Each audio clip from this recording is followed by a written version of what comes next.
유발 하라리의 사피엔스는 인류의 시작부터 과거, 현재, 미래를 아우르는 대역사 이야기입니다. 인류, 즉 사피엔스가 어떻게 지구의 주인이 되었고, 지구의 주인이 된 인류가 어떻게 세상을 바꿔왔는지, 그리고 앞으로 다가올 미래에는 어떻게 세상과 사람을 바꾸어 갈지에 대해서 논리적으로 서술해 갑니다. 사피엔스에서 논하는 대역사에는 인종과 대륙, 나라의 구분이 필요하지 않습니다. 이는 세계화된 현대에만 국한되는 이야기가 아니라 고대에서부터 현대에 이르는 인류사의 큰 줄기를 논하는 데는 지역, 인종으로 인한 차이는 유의미하지 않기 때문입니다. 어쩔 수 없이 이 책에서도 인류의 시작은 6, 7만 년 전 인류의 탄생에서부터 시작합니다. 그 이전의 역사에 대해서는 사실 어떤 기록도 힌트도 발견할 수 없습니다. 단지 미루어 짐작할 뿐. 저자는 첫 번째 인류의 대변혁을 인지혁명으로 설명합니다. 지구에서 가장 약한 존재였던 인간이 또 여러 인류 중 가장 볼품없었던 사피엔스가 지구의 주인이 된 것은 사피엔스가 어떤 과정 또는 진화를 통해 이뤄낸 인지혁명 때문이었습니다. 인류가 언어 및 문자로 의사소통을 하고 도구를 개발하고 발전시키면서 순식간에 전 지구의 지배자로 올라섰습니다. 이 인지혁명의 결과로 인류는 지구의 지배적 지위를 얻었지만 인류의 지배로 자연은 급속도로 파괴되었고 이로 인해 수많은 종의 상위 포식자들이 멸종에 이르게 되었습니다. 두 번째 인류는 농업혁명을 통해서 격변을 이룹니다. 사냥과 수렵을 주업으로 하던 인류가 우연한 계기로 농업을 시작했을 때 인류의 생활 방식은 송두리째 뒤바뀌게 됩니다. 저자는 농업혁명을 일컬어 역사상 최대 사기라고 주장합니다. 수렵 대신 농업으로 더 많은 식량을 생산해냈지만 그 잉여 생산이 인류를 배부르게 하기는커녕 오히려 더 굶주리게 만들었다고 주장합니다.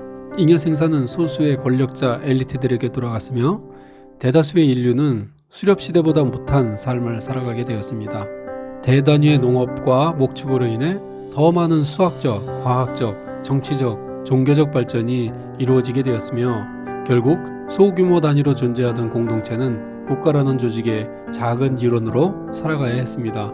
이로 인해 인류는 대통합을 일궈내게 되었으며 인류의 통합은 금, 즉 돈이라는 매개를 빌미로 급속하게 가속화되었습니다.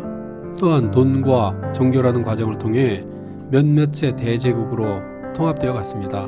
또한 각각의 문화 집단들은 대제국의 일원이 되어 각각의 삶의 방식, 즉 문화의 통합과 발전을 이루어냈습니다. 불과 500년 전 시작된 과학혁명은 여태까지 인류가 이루어온 모든 것을 무너뜨릴 수 있을 만큼 커다란 변화를 가져왔습니다. 산업혁명과 자본주의의 발명으로 인류는 끊임없이 성장 발전해왔으며 이제는 원하는 대부분의 것들을 실현할 수 있는 과학기술의 발전을 이루어내었습니다.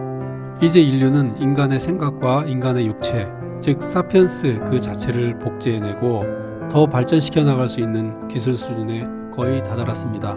그러면 이렇게 만들어진 신인류, 죽음을 초월하고 유전적 한계를 초월한 초인류가 원하는 것은 무엇일까요? 저자의 마지막 질문이 그가 가지고 있는 불안감을 보여줍니다. 아마도 우리가 마주하고 있는 진정한 질문은 우리는 어떤 존재가 되고 싶은가가 아니라 우리는 무엇을 원하고 싶은가 일 것입니다. 즉 우리가 되고 싶은 존재는 그 무엇이든 될 수 있기 때문이겠죠. 그게 천사든 악마든 말입니다. 길가메시 프로젝트, 즉 영생 프로젝트가 성공해서 어떤 한 사람 또는 한 조직이 초인을 창조해낸다면 그 사람, 그 조직이 원하는 것은 무엇일까요? 그 사람이 원하는 것이 인류가 행복하고 편안하게 사는 것이라면 좋겠지만 나나 우리 조직 또는 우리나라가 전 인류를 지배하고 노예로 부리고 싶다고 생각한다면 얼마나 끔찍할까요? 인류의 발전이 이루어낸 결과물들이 인류를 더 행복하게 한 것은 아닙니다. 저자가 한국의 예를 들어 지적하듯이 전 세계적으로 가장 빠르게 성장 발전한 대한민국의 자살률이 세계 최고가 된 것을 보면 성장과 발전이 생활 수준의 향상이 항상 사람을 행복하게 하지는 않는 것 같습니다. 그 이유는 사람이 원하는 것, 그래서 발전하고 싶은 방향이 항상 옳지는 않기 때문 아닐까요? 어쩌면 항상 옳지 않을지도 모릅니다. 누구나 자신의 욕구에 따라 무엇인가를 원합니다. 문제는 그것을 얻어냈을 때 그것이 나의 행복을 담보하지도 않으며 타인의 행복을 해치기도 한다는 것입니다. 내가 진정으로 원하는 것은 무엇인가? 온통 이런 질문들로 가득 찬 세상에 내가 진정으로 무엇을 원해야 하는가? 라는 근본적인 질문을 던진 것만으로도 이 두꺼운 책은 읽을 가치가 있다고 생각합니다. 세상의 모든 이야기 JPD였습니다. 감사합니다.